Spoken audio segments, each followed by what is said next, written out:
പാലയിൽ പുലിപ്പല്ല് കണ്ടെത്തിയ സംഭവത്തിൽ റാപ്പർ വേടനെ വനംവകുപ്പ് അറസ്റ്റ് ചെയ്തു. മൃഗവേട്ടയടക്കം വകുപ്പുകൾ ചുമത്തി. പുലിപ്പല്ല് നൽകിയത് ആരാധകനായ മലേഷ്യൻ പ്രവാസി വ്യവസായി രഞ്ജിത്ത് കുമ്പിടിയെന്ന് മൊഴി. മെഡിക്കൽ പരിശോധനയ്ക്ക് ശേഷം വേടനെ Perumbavoor first class judicial magistrate കോടതിയിൽ ഹാജരാക്കി. വിവരങ്ങളുമായി വിജിത ചേരുന്നുണ്ട്. വിജിത, വാർത്തയുടെ ഏറ്റവും പുതിയ വിവരങ്ങൾ എങ്ങനെയാണ്?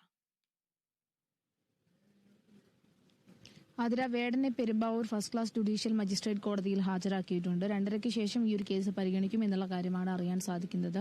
ആദ്യം ഈ ഒരു വേടനെ ഇവിടെ ഹാജരാക്കിയ സമയത്ത് തന്നെ ഈ ഒരു ഉച്ചഭക്ഷണത്തിന് മുൻപ് തന്നെ കൃത്യമായി ഇതിൽ ഒരു നടപടിയെല്ലാം ഈ ഒരു അന്വേഷണ സംഘം വനം വകുപ്പ് അടക്കം കസ്റ്റഡിയിൽ വാങ്ങാനുള്ള ഒരു തീരുമാനത്തിലേക്കെല്ലാമാണ് കാര്യങ്ങൾ പോയിരുന്നത്. വേഗം തന്നെ ഇതിലൊരു നടപടി ഉണ്ടാകണം എന്ന രീതിയിലാണ് കാര്യങ്ങൾ പോയിരുന്നത്. എന്നാൽ 2:30-ക്കാണ് ഈ ഒരു കേസ് പരിഗണിക്കുക എന്നാണ് അറിയാൻ സാധിക്കുന്നത്.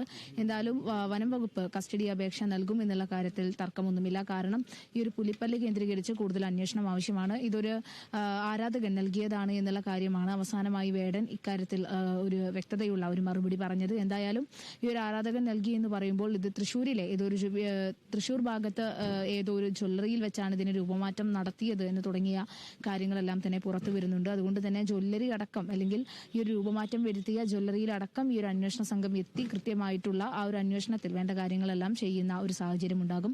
അതിനെല്ലാം വേണ്ടി തന്നെയാണ് ഇപ്പോൾ 2 ദിവസം കസ്റ്റഡി അപേക്ഷ നൽകാൻ ഈ ഒരു വനം വകുപ്പ് തീരുമാനിച്ചിരിക്കുന്നത്. എന്തായാലും ഇക്കാര്യത്തിൽ ഒരു 2:30 കൂടി ഈ കാര്യത്തിൽ കേസ് പരിഗണിക്കുമെന്നാണ് അറിയുന്നത്. അതോടൊപ്പം തന്നെ ഈ പുലിപ്പല്ലാണ് എന്നത് അറിയില്ലായിരുന്നു എന്നുള്ള കാര്യമെല്ലാം വേടൻ പറയുകയുണ്ടായി. ഈ ഒരു കോടതിയിൽ ഹാജരാക്കാൻ കൊണ്ടുവരുമ്പോൾ ആണ് ഇത്തരത്തിലൊരു പ്രതികരണമെല്ലാം വേടൻ നടത്തുന്നത്.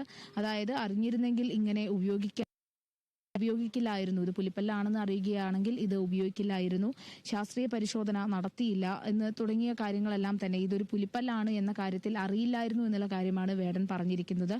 എന്തായാലും ഇനി ഈ ഒരു കോടതി നടപടികൾക്ക് ശേഷമാണ് എന്തായിരിക്കും ഇതിൽ ഒരു തീരുമാനം, ഈ കേസിന്റെ ഗതി എന്ത് എന്നുള്ള കാര്യത്തിൽ ഒരു തീരുമാനം ഉണ്ടാവുകയുള്ളൂ. റിമാൻഡിലേക്കാണോ അതോ റിമാൻഡിലേക്കാണെങ്കിൽ പോലീസ് കസ്റ്റഡി അപേക്ഷ നൽകി 2 ദിവസത്തെ കസ്റ്റഡിയെങ്കിലും ആവശ്യപ്പെട്ട് വേടനെ ഇതുമായി ബന്ധപ്പെട്ട സ്ഥലങ്ങളിലെല്ലാം എത്തിച്ച് ചോദ്യം ചെയ്യാനുള്ള ഒരു രീതിയിലേക്ക് കാര്യങ്ങൾ പോകുമെന്നാണ് അറിയാൻ സാധിക്കുന്നത്.